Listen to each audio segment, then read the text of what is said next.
Dubai की आलीशान buildings और एक्स्ट्रा ऑर्डिनरी कंस्ट्रक्शन साइट हमेशा लोगों का ध्यान अपनी तरफ खींचती हैं। फिर वो चाहे यहाँ का पाम जुमेरा आइलैंड हो या बुर्ज खलीफा बिल्डिंग हो या दुनिया का इकलौता 7 स्टार होटल बुर्ज अल अरब हो, सब अपने आप में बेहद लेवियस और आलीशान है। और कुछ इसी नक्शे कदम पर चलते हुए दुबई ने एक और सपना देखकर द वर्ल्ड की शुरुआत की, जिसे धरती के स्वर्ग का दर्जा भी दिया गया। लेकिन आज इतने सालों बाद भी द वर्ल्ड वीराना है। पर क्यों? दुबई शेख मोहम्मद बिन राशिद अल मक्तूम ने दुबई को वो मुकाम दिया है जिसके बारे में शायद किसी ने कल्पना भी नहीं की थी। तभी तो आज दुबई सबसे ज्यादा टूरिस्ट अटेंशन ग्रैब करता है और ज्यादातर लोग आज दुबई की शानो शौकत को एंजॉय करना चाहते हैं। लेकिन आज से लगभग 30 साल पहले का दुबई ऐसा नहीं था। यहाँ पर 30 साल पहले एक ही आलीशान बिल्डिंग हुआ करती थी जिसको आज दुबई वर्ल्ड सेंटर के नाम से जानते हैं। अपनी इसी बेहतरी को थोड़ा और बेहतर करने के लिए और दुबई को दुनिया में और पहचान दिलाने के लिए शेख ने द वर्ल्ड प्रोजेक्ट की शुरुआत की थी। चूँकि दुबई के बीचेस इस समय काफी फेमस थे, इसीलिए इन्होंने बीचेस से ही शुरुआत की। शुरुआती प्लान में दुबई में 3 आर्टिफिशियल आइलैंड बनाने का प्लान था, जिनके नाम पाम जुमेरा, पाम जबल अली और पाम डेरा थे। सबसे पहले पाम जुमेरा पर काम शुरू हुआ क्योंकि ये तीनों में सबसे छोटा था। दुबई शेख को आइलैंड का आइडिया इतना पसंद आया कि उन्होंने 300 आइलैंड का द वर्ल्ड प्रोजेक्ट बनाने का सोचा। इसकी डिजाइनिंग कुछ ऐसी थी जो देखने में वर्ल्ड मैप की तरह दिखता था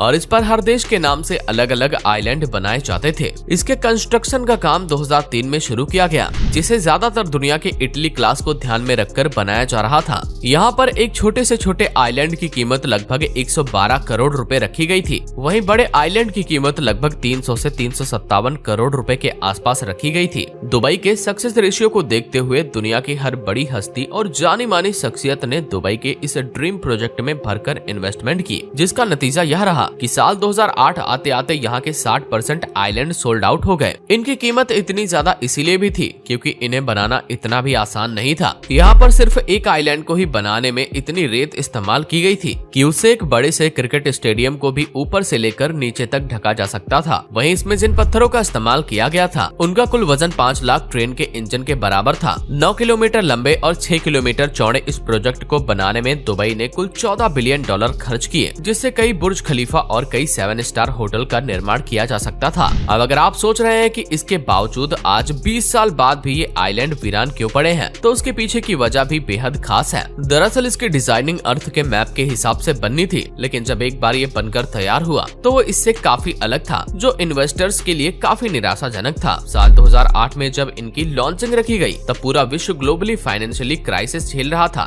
ऐसे में जिन इटली लोगों ने यहाँ आइलैंड खरीदे थे उन्होंने भी यहाँ कंस्ट्रक्शन रुकवा दिया और खाली पड़े आइलैंड धीरे धीरे समुद्र के अंदर गायब हो गए, जिसे मीडिया ने भी भरपूर कवरेज दी, जो बाकी लोगों के लिए एक वार्निंग सिग्नल भी था। इसका नतीजा ये हुआ कि फाइनेंशियली क्राइसिस के खत्म होने के बाद भी यहाँ पर दोबारा किसी ने इन्वेस्टमेंट की हिम्मत नहीं दिखाई। उधर पाम जुमेरा आइलैंड और बाकी आइलैंड के डेवलपमेंट और नेचर से छेड़छाड़ की वजह से दुबई पर प्राकृतिक प्रकोप बढ़ने लगा, जिस वजह से दुबई ने तुरंत ऐसे कंस्ट्रक्शन पर रोक लगा दी। यहाँ तक कि इस न्यूज की वजह से दुबई को कई इन्वेस्टर्स को रिफंड भी करना पड़ा। वैसे आज इन 300 आइलैंड में से 9 ऐसे जरूर हैं जिन पर डेवलपमेंट की जा चुकी है, जिसमें Lebanon island, Europe island, Michael शुमार्कर आइलैंड शामिल हैं, जो डेवलप्ड हैं, जबकि बाकी के 291 आइलैंड आज भी वीरान हैं और एक एक करके समुद्र में समाते जा रहे हैं। लेकिन दुबई ने इस नाकामी से हार नहीं मानी और कई और ऐसे डेवलपिंग प्रोजेक्ट शुरू किए हैं। आपको वीडियो कैसी लगी हमें कमेंट में बताएं और चैनल पर नए हैं तो चैनल को सब्सक्राइब करना न भूलें।